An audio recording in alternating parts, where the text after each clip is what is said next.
For Tyler, I'm going to bring him up here, third year at our event. He's going to teach you some phenomenal email marketing stuff. He's also in a new business venture with me now called bachelorpartybros.com. This is where we throw bachelor parties for people.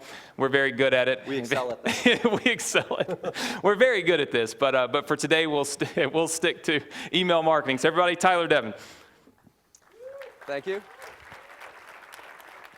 Can you guys hear me okay? Is the mic on? No. Oh, there it is. I love it. Sorry to disappoint you guys, but it's not on email marketing. Email marketing is my bread and butter, and that's what I really know. But I know Alex was going to be next, so I wanted to give you guys something different. And again, email marketing, most of my income, and I'm going to show you guys some of the stuff that we do, is generated through email. But I kind of want to talk to you guys about something that has taken me to the next level. And I wanted to give you guys some tips that could help you do the same. When I first started doing email marketing 3 years ago when I started my latest company, Blue Moto, I had my email accounts. I'd send my email, and I'd make a couple grand a day or whatever it was. But me sending email on my own isn't what got me to $400,000 or $500,000 months. What got me to that level was building a team and building a business and duplicating myself. So that's what I wanted to teach you guys about today, is how to duplicate yourself, how you can scale your business and help take it to the next level. So how come this is important? I have a bit of a story. My very first online opportunity came when I was 23 and I was working in an engineering firm. And I met this guy, he was 23. And I had my 45-minute commute each day to work because I lived in a suburb of Vancouver. And this guy was 23, driving a BMW Z3, making money on the internet. And while I was at work, he was taking Kung Fu class. And while I was driving home, he was flying out to Asia. He had the best lifestyle I'd ever seen, and I was frankly jealous. I wanted that too. So we became friends, and we started talking. And as we kind of grew closer and had more of a friendship, he just kind of started sharing what he was doing, how he was making money online. And he actually still has this business to this day. I think it's like 10 years now. And what it was called was the Canada Foreclosure List. And essentially what he did was sell a listing of foreclosures to people in Canada, specifically real estate investors, to help them find deals and make money, right? And he had this email list he'd built off of about 60,000, 80,000 people. And he had never emailed it once. When I hear that, nowadays, that breaks my heart, because that is money left on the table. Does anyone here have an email list that they don't email? You do? You gotta start emailing. It's free money just waiting to be there for you. All you gotta do is hit send. So he started thinking about, okay, how can I sell more products? How can I make more money in my business? I have this list of 60,000 to 80,000 people. I've never sent them anything before. And so he hired these fancy copywriters that swore they were experts. He paid them all this money. And then he showed me the copy. And I'm a real estate investor. I own a few properties. And I read this, and I thought it was absolute garbage. I'm like, I'm not going to buy this based on what I'm seeing here. So what I did is, I'm like, hey, man, are you cool if I write some stuff for you for free? And all I did was write in a way that, what would it take me to buy that? I'm the target market. I know what I'm looking for. What would I be interested in? What would push me over the edge to want to click through and actually look at the product? So I rewrote these emails for him, and he did an A/B test, which is simply, test their version versus mine. Send one copy to each half of the list, and see what does better. And mine dwarfed theirs.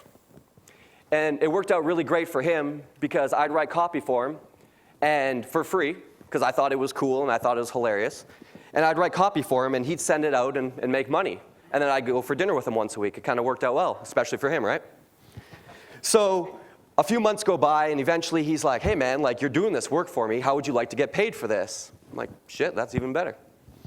So he's like, all right, I've really been thinking about building a coaching program. And I want to sell an $8,000 package online to people on my list. I have investors. They have money. Should make sense that if I can give them something of value, they'd be happy to pay for it, right? So basically, we put together this, backtrack a little bit. I didn't know where to start with that, first of all. I had never sold anything for $8,000 on the internet before. And I was a little bit nervous. Everything else I sold for him was $100, $200, maybe $300. He never sold anything for $8,000 before. So what is the easiest place to start? Well, because of the time I spent with Anthony, specifically at his bachelor party, I learned Anthony Morrison's 3 rules in life. And if you want to learn rule number 1 and 2, you'll have to ask him. But rule number 3, is Anthony here? I hope he's hearing this. But rule number 3 is give the people what they want. And the easiest way to do that is ask. All you have to do is ask them, what is it that you're looking for? So we went and got a free account at SurveyMonkey, and we sent that out to the list. And basically, it was just like, click here, let us know how we can help you be more successful in real estate, right? And so it was 4 or 5 questions that said, what kind of properties are you interested in? Multifamily, single home, whatever. Do you want to learn to buy no money down, fix and flips? Like, what are you looking for? And 80% of the people came back to us and said, we want to know how to buy no money down in Canada, and we want someone to hold our hands and help us one-on-one. We want a mentor. So I'm like, shit, that makes it easy, right? And so we put together this campaign and everything like that. We found this guy. There was maybe 3 people in all of like BC that I knew was aware of how to buy properties like this.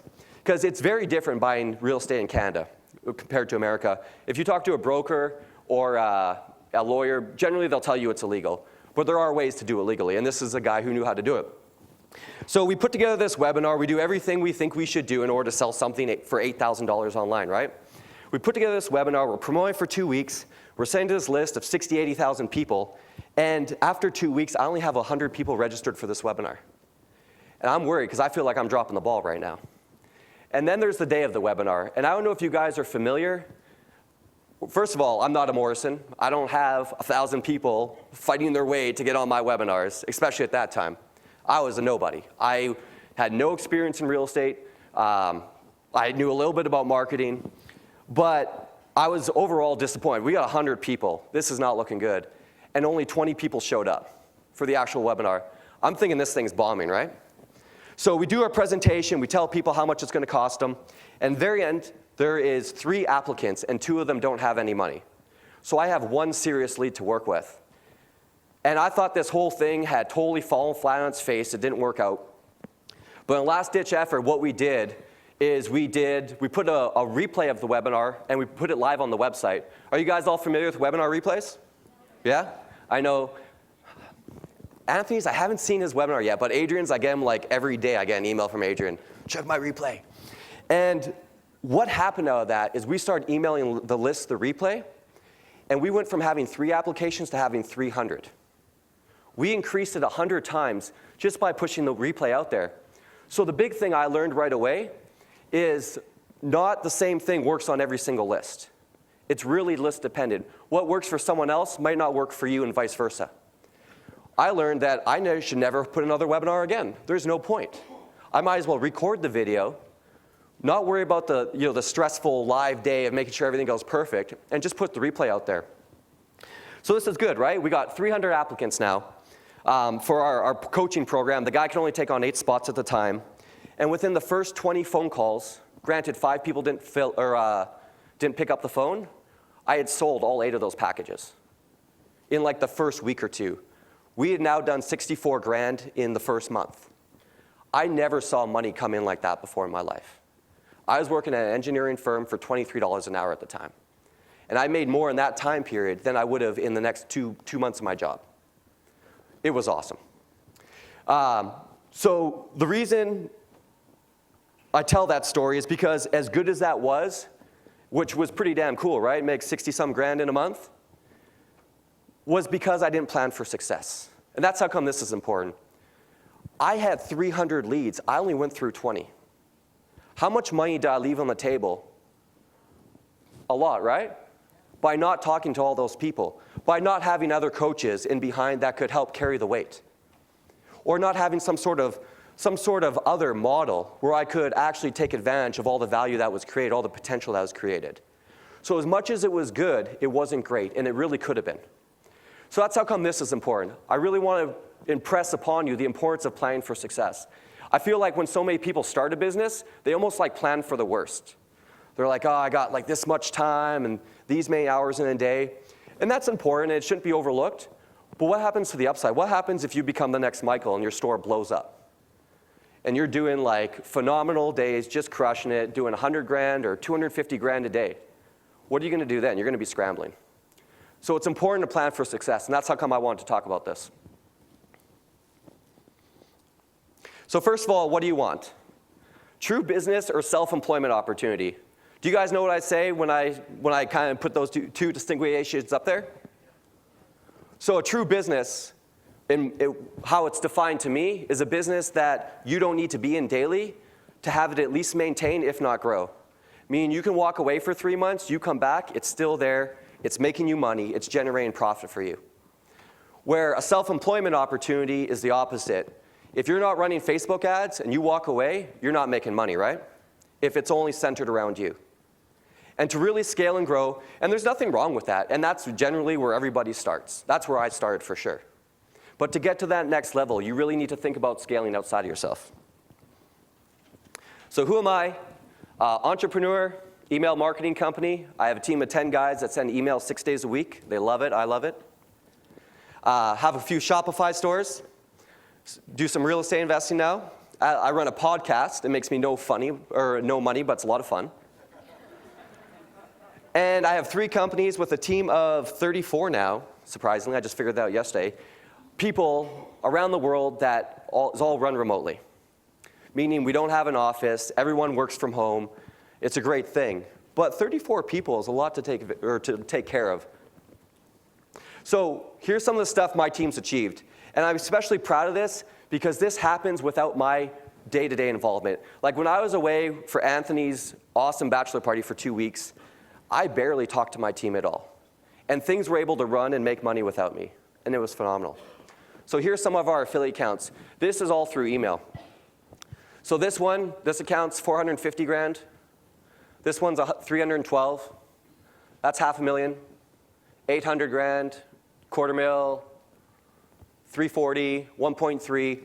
All this happens right now. I have guys sending email, making money, generating revenue. And I don't have to worry about it. And this is my Shopify store. Not this year. Last year we started the store. Not bad, right? $3 million.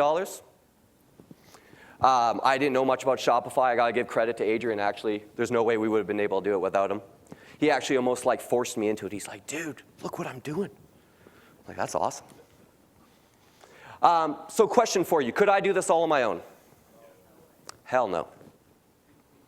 So teams equals leverage. Build teams, you'll get leverage, and you can scale.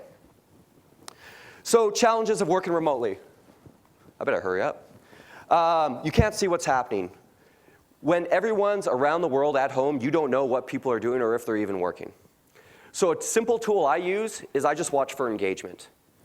And if you look at my Skype, you'll see probably 20 chat groups, all of them with like 50, 30, sometimes the 200 messages. I don't want to read those, and it's not my job to read those. If there's something important, my management team will let me know that I need to be aware of it. The only thing I'm watching for is engagement.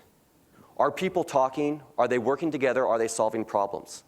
This helps me keep a pulse, because if that engagement drops and I see revenue drop, I know there's a problem, and then I can step in. But this helps me oversee 34 people at a time without being involved daily, just at a glance. There's actually, I was listening to Tony Robbins. Is anyone here listen to Tony Robbins? Yeah? Yeah, I love Tony. I listen to him in the morning like 3 or 4 times a week. And I feel like it starts off your day right, you know? But I was listening to an episode of his, and he was talking about making businesses great. I'm like, oh, awesome, that applies to me. And he was talking about, I guess they surveyed like a bunch of people that worked in different companies in corporate America. And they found that at an average employer, 30% of the people were engaged on the day-to-day. They then surveyed high-growth companies in America. We're talking like Google, Facebook, guys throwing up billions, coming out of nowhere quick. Feels like it, right? And they found it was the reverse. 70% of the workforce was engaged daily, as opposed to 30% with the average company. And they said that engagement was one of the keys they knew to success for the company. They would just measure that. And there's times I've seen friends with struggling businesses before, and I look, and it's just like a ghost town in their Slack or Skype. People aren't talking, they're not working together, they're not solving problems, and that's what you need. Next thing, people, when you're working remotely, If you have a bad hire, they will take advantage of you. I've had people cost me thousands of dollars before just by taking advantage of the situation. All of a sudden, they're working from home. They don't have someone peering over their shoulder. Some people need that, right?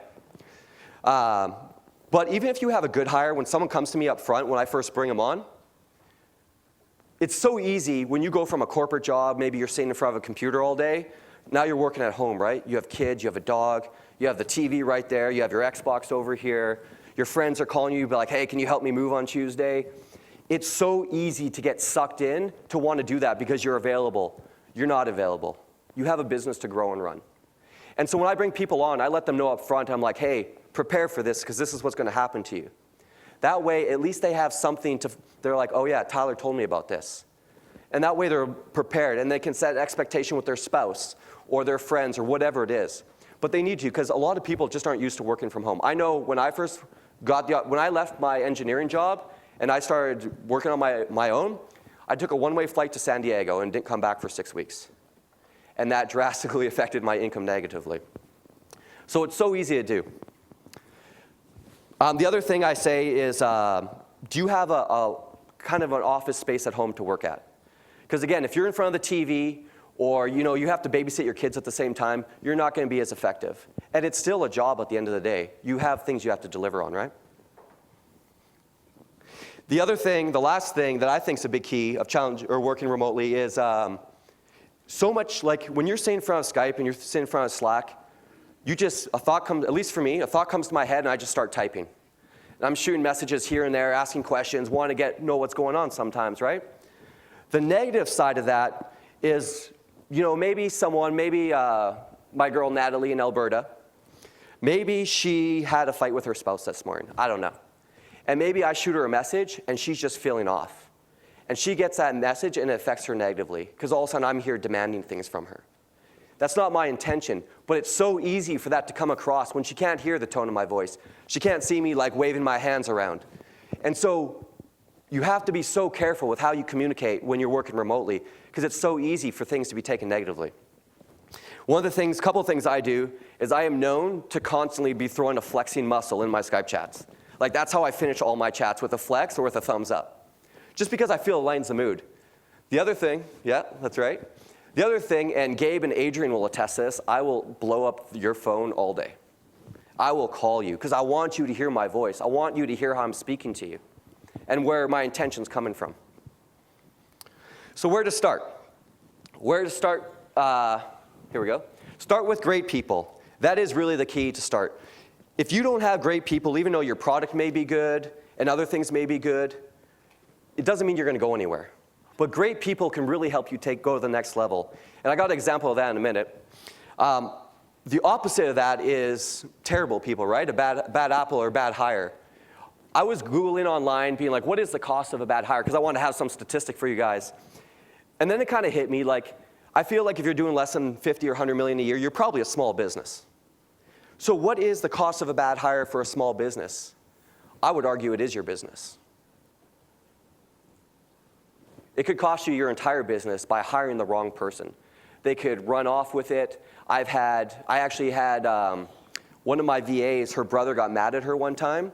So her brother logged into her computer, went to her, I think it was her ClickBank account, because she had access. She had to report our daily numbers, and just started hitting refund on all our customers. Thousands of dollars were lost that day. That's what a bad hire could cost you. So put in the time. Most people are lazy. Don't be most people. Don't be lazy. And all you have to do is put a little more time up front, and the results will be worth it. So here's a question for you guys. What's more important, experience or attitude when you're hiring someone? Attitude? I fully agree. Well, I'll backtrack a little bit. I gotta say depends, and then let me circle around on this one. When it comes to experience, does it matter? Yeah? Mixed, right? I would say it depends. Depends what you're hiring for. What are you looking for? Who are you hiring for? There's, Michael in the back of the room, I asked him, he said, I'm good to talk about this. When he started running his Facebook campaign ads, what were you doing, like 20, 30 grand a day by yourself? Yeah, but you did pretty well, right?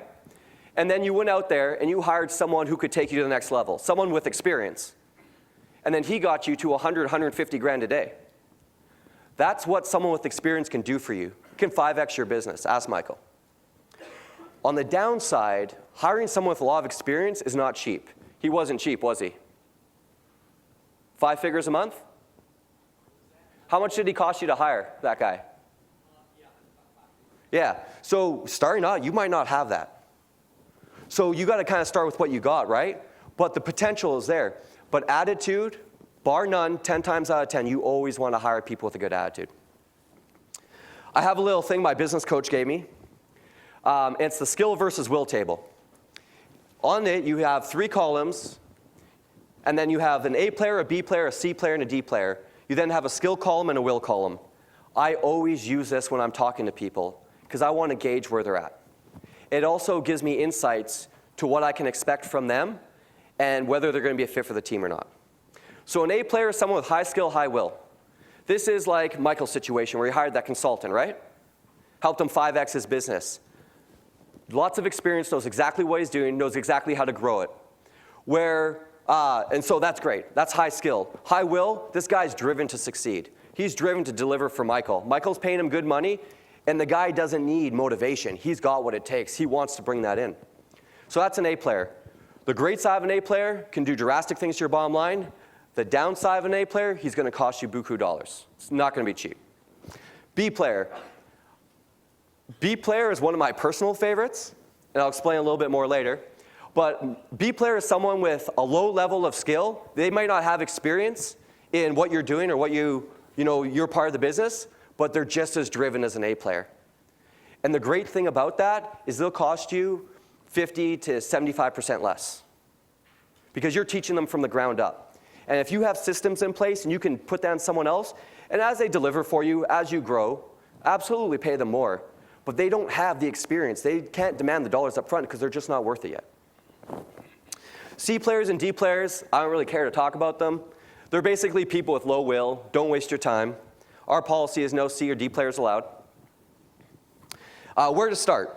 So the very first thing, and I hated doing this when I first started, but my coach kicked my ass until I did it, and then I saw the fruits of it. And this is actually one of our documents. The only thing I changed was I took out the guy's name. But it's our roles and responsibilities worksheet. This is for our new guy, Peter. We like to call him Pedro or Pistol Pete for short, even though Peter's pretty short already. But what it does is it outlines the person you're going to bring on. What are they responsible for? What are they going to be doing in your business daily? How is their job actually going to work?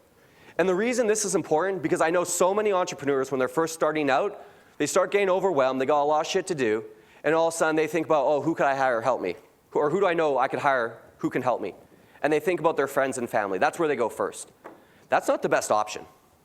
It's not. And you can only get so far with that model. If you're like me, you don't have too many friends. I'm just kidding. But you can only go so far with that. So you have to learn how to get outside of that. So we create this sheet. And this is Peter. This is for e-com store manager. He just started with us September 1st. And so he has a few objectives.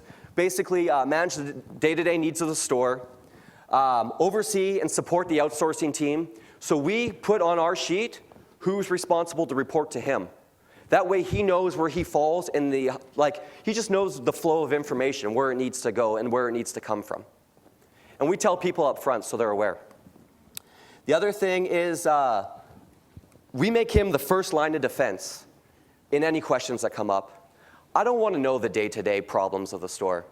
There's so many things to do. I have 34 people to worry about. I can't be worrying about a vendor who's not responding or one chargeback. It's not worth my time. It makes no sense.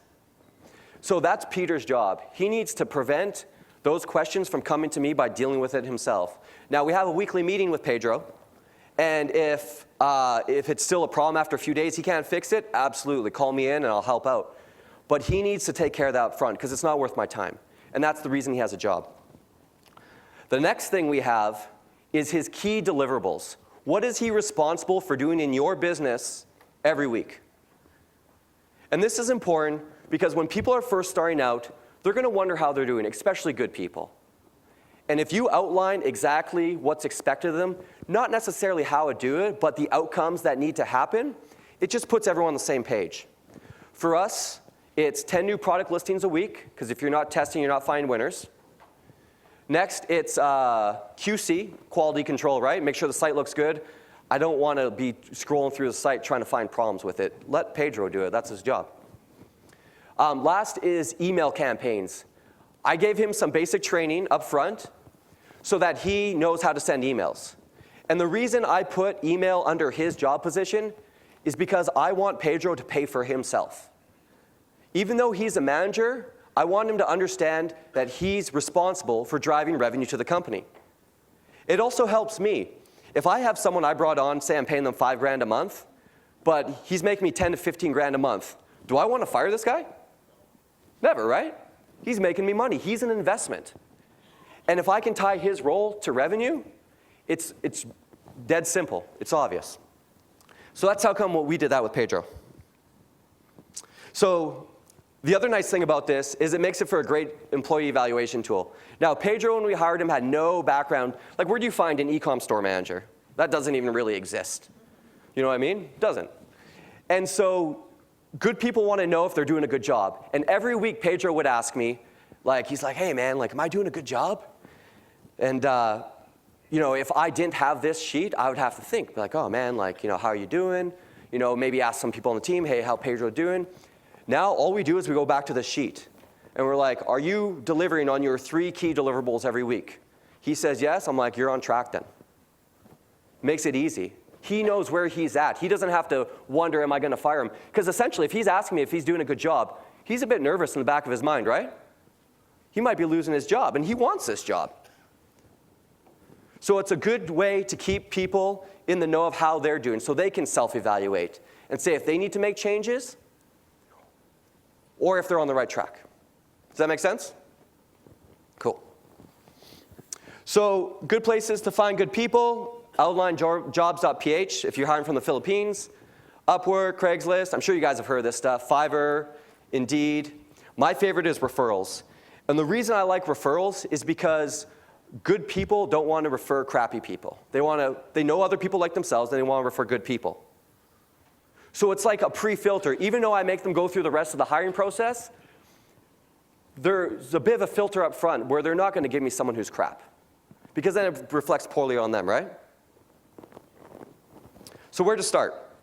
Places I like to hire from, pros and cons. I like hiring people from America, especially if you're marketing to Americans. It all makes sense. One time I hired a guy from the Philippines, and I had him on email marketing. And in some of our messages, we tried to personalize them, right? So that, maybe keep up with current events, whatever. And this guy was talking about a typhoon. Typhoons aren't happening in America. Yet he was emailing people talking about this crazy typhoon that just hit his town. That's not great for marketing. So we learned very quickly that, or at least what we do, if we're marketing to Americans, we want to hire Americans because we just found the quality was better when it came to that stuff. Another place I like hiring from is Canada. The reason I like hiring from Canada is because you're basically hiring an American for 25% off. It's the greatest thing. The exchange rate, if you look at the last 25 years, it's consistently been solid. So you're just hiring Americans at a discount. It's awesome. Most of my company should be Canadian because that's pretty much where I get most of my people. Next is Philippines. Has anyone here hired from the Philippines before? Yeah? Awesome. Good experience or bad? Good? Yeah. They can be awesome. And what's great about them, especially when you're starting up, is they're so cost effective. We'll start them off in the beginning. We'll have a 90-day trial period, $2.50 to $3 an hour. And these people love to work. They will work 10 hours a day, 7 days a week. Now, the only thing you have to be careful of, power and internet for them. Because that shit will go down for a week. And you can't afford that in your business. Here's how we get around that. Number one, we look at major cities like Manila. They have a better infrastructure, so look for people who live in a city. Number two, if they don't live in a city, as an example, we recently hired this girl. We actually stole her from an Australian web design firm. She was managing 70 people over there. Awesome, right? She's $5 an hour. And when she came to me, I said, hey, where do you live? And she didn't live in a major city. And I brought that up, and she's like, oh, don't worry, sir. She's like, I have 2 sources of electricity and a generator and 2 internet lines. When her shit goes down, you don't even know, because she's right back up. And there's times before we've hired people, I'll pay for it out of pocket. It's not that much money. And I can't afford the downtime. So make sure they have at least 2 power sources and 2 internet sources if you're not hiring in a major metropolitan area in the Philippines. This is my latest love, Eastern Europeans. Specifically Macedonia, Serbia, and Bosnia. The people I have got out of this lately have been amazing. Their drive to succeed, like I feel like I have someone else more passionate about my business than I do sometimes. You wake up, my Skype in the morning is just like flooded with good mornings. Everyone's pumped. They're sending like motivational quotes. It's like Tony Robbins every morning. And these guys are so inspired. And they're inspired for 2 reasons. One, this is probably one of the best opportunities they're going to get. They get to work from home, and countries like this don't have the same opportunity that we have here. So when they lock down something like this, they don't want to lose that. They're so driven to succeed. The other thing that's great about these people is it just costs less to live there. Paying them $1,500, $2,000 a month is a good income, especially if they're somehow incentivized to maybe make 5, 10 grand a month. We have one guy out of Macedonia. He's making 20 grand a month. He's like a billionaire there. Pros and cons, we've gone through that. So the greatest thing about having an online business is you can hire, you can be anywhere in the world, right? Actually, I have a question for you guys. Who here decided to go online to have a lifestyle business? Yeah, to have a lifestyle business. Yeah? That's the reason I did it too. I didn't want to be at someone else's beck and call. I wanted to be anywhere in the world. As long as I have my laptop and my internet signal and a visa, I'm good. And a passport. But the great thing about that is you can also hire from anywhere in the world. You're not geographically limited like a bricks and mortar business would be, right? So when you advertise throughout the entire world on every single job board, you get a crap ton of applicants. You have a lot of people applying for a job. Now, who here in the next 72 hours could interview 100 people? No, you guys don't have time? Yeah, me neither. What about in the next 7 days? Could you interview 100 people? Ain't nobody got time for that. So what you need to do is you need to have a system to filter out the best people. They need to prove to you that they're worth working at your company. So here's what we do. So out of those 100, I put 10 people are probably worth talking to. I would say there's probably 5. Great people are great people because they're better than the other 95%. Makes sense, right? So how do you filter through those people? Well, remember I said don't be lazy, don't be like most people. So instead of putting up your traditional job listing, what we do is we make a video. And the video is pretty straightforward, explains who you are. Hi, my name's Tyler. I have an up-and-coming e-commerce company. Talk about the type of person you're looking for, say you're e-com store manager, whatever it is. Just refer back to the roles and responsibilities worksheet you did. It's simple. Just refer back to that. Now, here's the key to the whole thing. Oh, sorry. Take that picture. All right. We'll come back to it. No, we won't. So this is the key to the whole thing. Make sure there's a secret password in your video. Now, you may be wondering, how come I put that in there? Well, if you're working online, do people who work online need to be detail-oriented? If they can't, so what we do is we put reply back. If you're interested in this job, reply back with secret password in your subject line. It could be, I love turtles. It could be anything. But if you want detail-oriented people and they can't at least figure that part out, they're not right for your company. That gets rid of 50 to 75% of the applicants you're going to have. So it's scary. But you can go from like 100 down to 25 or 50 people. Still a lot, but it's more manageable, right? And those 50 to 75% that you just got rid of, they weren't worth your time. So it's good you didn't burn it on them. So in this example, we had 100 people apply, right? We're still down to 25 to 50 people. Who's excited about interviewing 25 to 50 people? Ain't nobody got time for that. So what we do is we create some sort of test.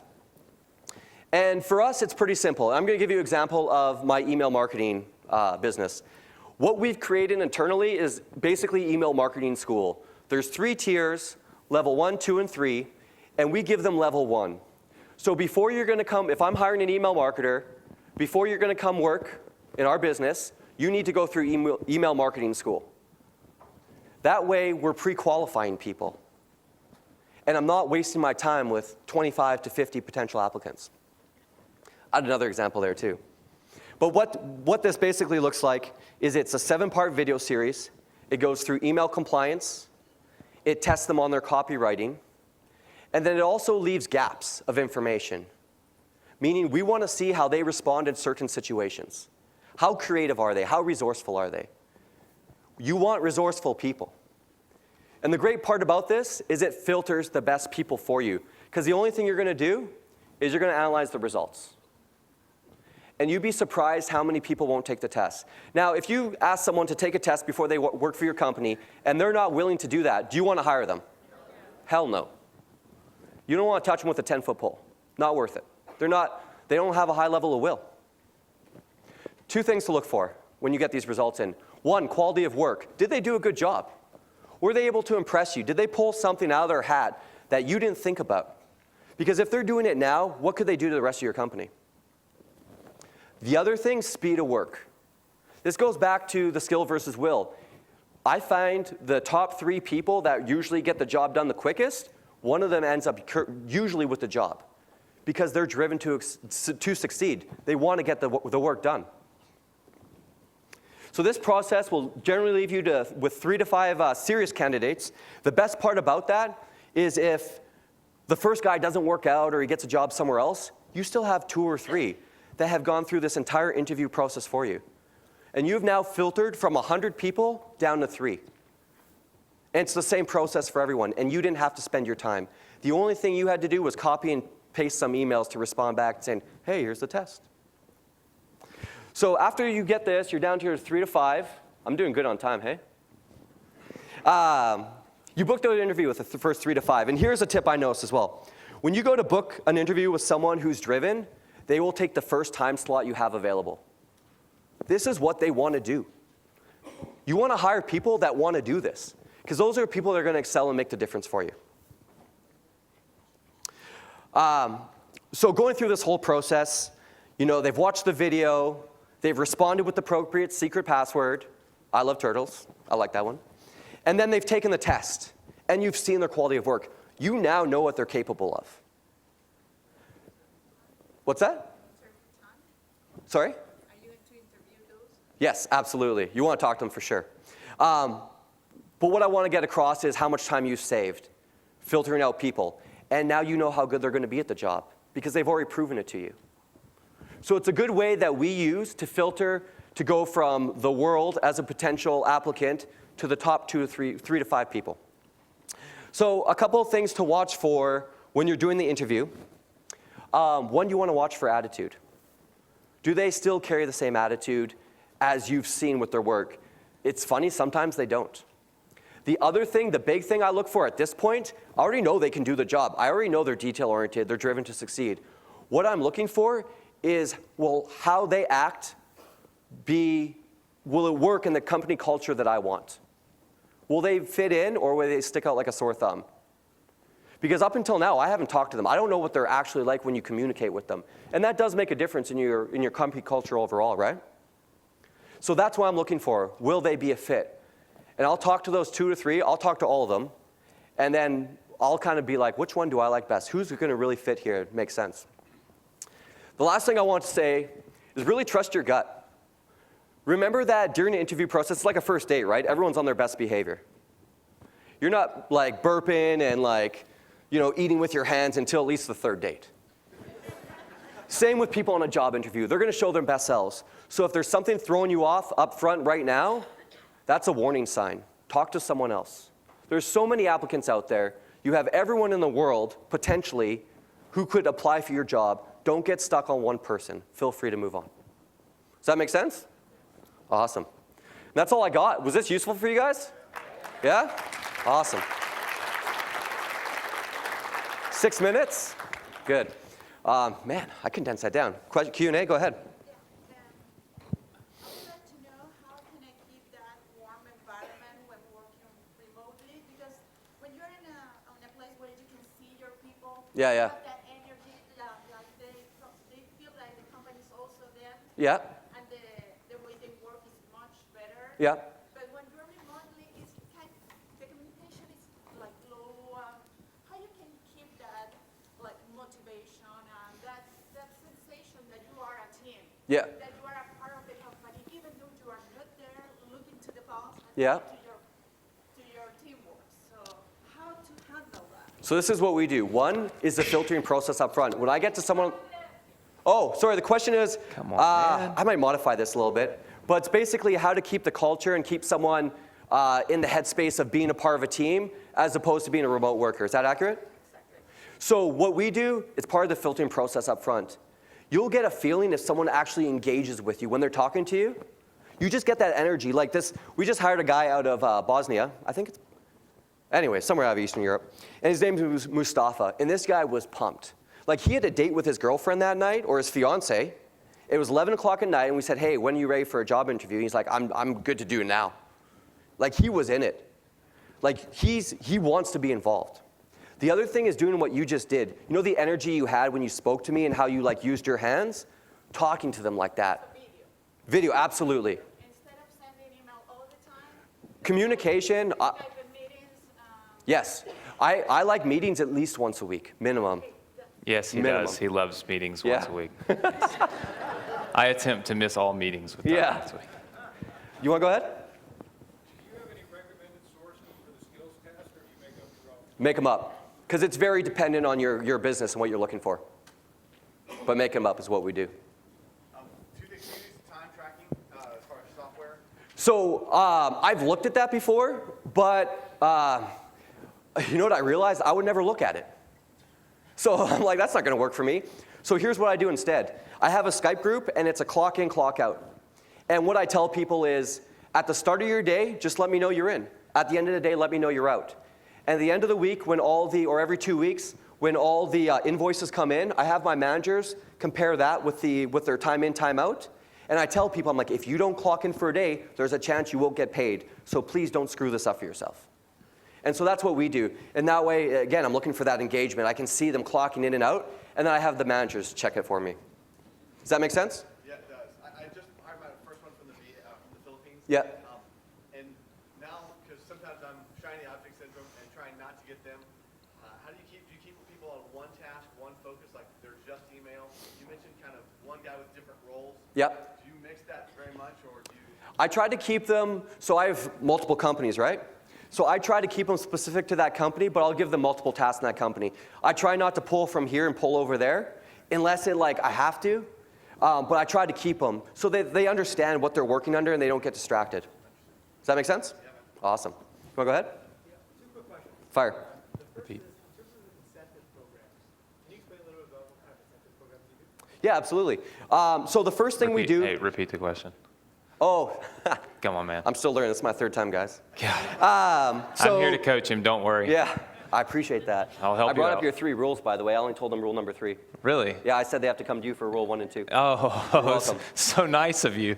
I appreciate that. So he asked, how do you incentivize people? Well, on the email marketing side of things, what we do is they get a base salary, and they get that for the first 90 days. And then at the end of 90 days, if they're still with us, they get an increased base salary. I don't like putting guys on 100% commissions, because so many times, and this is personal opinion and experience, I've seen people come work for you, and they don't see success right away, and you lose them. And now you've wasted all this time. I would rather give them something so I know their needs are met and they're not stressing, and then give them the potential upside. So after 3 months, I increase their salary because they've proven they've earned it in my eyes, and then I give them a percentage of revenue based on what they deliver. Does that make sense? Awesome. Any more questions? You had your hand up forever, man. So I'm just setting up this exact thing right now, but I'm struggling with which tools to use. Like, what are the tools you use to record all your operating procedures and in terms of wiki, how do you track tasks? So we use Asana for task tracking. So he asks, what tools, resources do we use internally for managing tasks, and just what tools in general, right? So we'll use Asana. I'm a big fan of Asana. It ties into Slack. I use Skype and Slack only because I'm kind of on the verge of going to Slack, but I haven't convinced myself yet. So I'm probably not the best role model on that part of it. But we use Slack, Dropbox, Google Docs, and Asana. No worries. Oh, go ahead. He needs more coaching. Whenever you hire people, how do you make sure they're not, well, have you ever had experiences where they've kind of taken your products and put them on their own websites or anything? Have I ever had someone steal my business? Great question, man. So one of the things that I was worried about that up front. Is someone going to steal my business once I show them? One thing that I've done is compartmentalize my business. And what I mean by that is when it comes to having an email marketing company, you have 3 components. At least I believe. You have tech, ESPs, like guys who send, tech. Maybe it's like managing, managing websites or anything that's tech oriented. You have the tech team, right? You then have the data team. And the data team and the tech team, they focus on their own tasks. They don't tell people how they do things. They focus, they're responsible for their deliverables. And then the email guys, they don't know where the data comes from. They don't know how it comes in. They just know that they have to send emails. So I compartmentalize it so that no one has the full picture, but they all collaborate and work together. So you pull one piece away, one guy walks off, he can't take the rest of the business. He doesn't know where the data comes from. The tech part might be a challenge for him. So I kind of break it up. That's what I do. Even the e-commerce manager, does he kind of have? He doesn't run Facebook ads. And if he can't run Facebook ads, he can't sell. He can't make money. Good question, though. Any more questions? One over here. Oh. You can't see it because of the lights, but you got his Over there, hands up, blue, yeah. blue jacket? Do you have any recommendations on email marketing when it comes to Shopify if you're just starting out? Tons. Email's my thing, man. I have a ton of recommendations on email marketing. I don't know if now's the time, but Dude, it's an all-day affair. yeah, if I wouldn't tons of get too deep. recommendations on email marketing. But you could tell them maybe the best platforms for Shopify. I know that Yeah. we use. So I'll give you one, and I'll do it to help you maximize your deliverability. So one of our rules we have internally is inbox. Hit the inbox, right? It makes sense. Delivering email is getting harder. Things are always changing. There was a time last year, actually, when my Google Analytics ended up in my Gmail spam folder. Gmail couldn't even inbox itself. I talked to the ESP delivering emails for Amex. Customers were pissed because they thought Amex wasn't sending their things to them. Gmail was just sending to the spam folder. Things are changing. So deliverability, we always believe if you inbox, you'll make 10 times more money. So focus on inboxing. So what I do is I focus on what platforms can inbox where. For example, MailChimp is great at inboxing Hotmail, but it's 99% of the time going to hit the promotions tab on Gmail. So be very aware of, first of all, what is your list made up of? We have this thing called, I like to say I coined it. It's called your data DNA. And essentially it's when you look at your list, what is the majority of these people from? Actually, I have a question for you guys. How many people in here have a Gmail address? Look around. Mm-hmm. If this is your audience, what do you need to be inboxing? Gmail, right? So focus on that. What platform gives that to you? And there's a few different factors. I'm definitely a fan of, I've used a lot of ESPs as well. Right now, one thing, a simple platform that I like Klaviyo. I like MailChimp too. But the thing I like about Klaviyo, the downside about Klaviyo is they're pricier. But the thing I like about Klaviyo is with MailChimp, where you hit promotions, with Klaviyo, you can hit primary tab in your Gmail inbox. And if 95% of your people are Gmail, you want to be inboxing that. Yeah, one thing that I want to mention about email, because I get this question a lot, because we'll tell people, go over here, go over there, use this email platform, use that one. And then I get 100 emails from people saying, well, but there's this one that's free, or I have Rocket Mail, or I have, this and that and the other.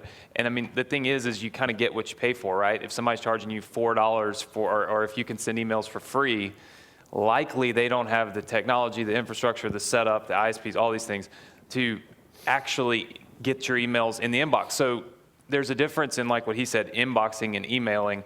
Just because you're sending an email to 100,000 people doesn't mean you're going to make $1 if nobody sees it. That's right. So while he said like Klaviyo is more expensive and there's platforms we use, like in my business, I use ActiveCampaign and Ontraport. I also use Aweber, and I use GetResponse, and I use them all, but there's different levels and different tiers, and they cost more money. And some people will come to me when they say, we're building our email list, but we don't really want to spend $400 a month to send our emails. And I'm thinking, well, I mean, that's counterproductive, because if you're on a good platform, it's going to cost a little more, but you're going to make way more because your emails are actually going to get delivered to people, right? And that's the whole goal. So if you've gone through all this trouble to build your email list, build your store, start doing all this, learn copy, send emails, find products, all this stuff, and it all culminates with pressing the send button and nobody ever gets the email, then you've just wasted a ton of time, right? And you're not making any money or any progress. So there's things in your business that you don't want to skimp on, right? One of those would be your email platform, if that is the one thing that is delivering this email. And then of course the other is, like we've said, and we've talked about this before, is spending money on advertising and traffic. I mean, if you won't spend any money to generate a customer, you might as well quit. There's no point in even trying to do something that isn't going to work. And if you're not going to spend the money to send emails from, a platform that we've all heard of, then likely it's not going to work, right? So there's always new platforms coming out. It's always good to try things and try new things, but there's also these staples of the industry that we just know are going to work, and they're typically going to cost a little bit more. They're not going to be the $4.95 completely free, send your first 100,000 emails free platform. So while you think you're getting a good deal doing that, you're actually hurting yourself, hurting your business, and hurting your progress. And at the end of the day, here's what happens. You get an email list, you send an email, nobody opens it, nobody clicks, nobody buys, and you say, oh, email marketing doesn't work, and you quit. Yep. Now you've just kind of killed your opportunity to be successful, all because you tried to save $100. It doesn't make a lot of sense. The other thing too, man, is people will get like, maybe they'll be on one platform and maybe they're getting like a 12% open rate. And there's other things that go into your deliverability as well. But like I was talking to Michael yesterday. Are you cool if I talk about this, man? So.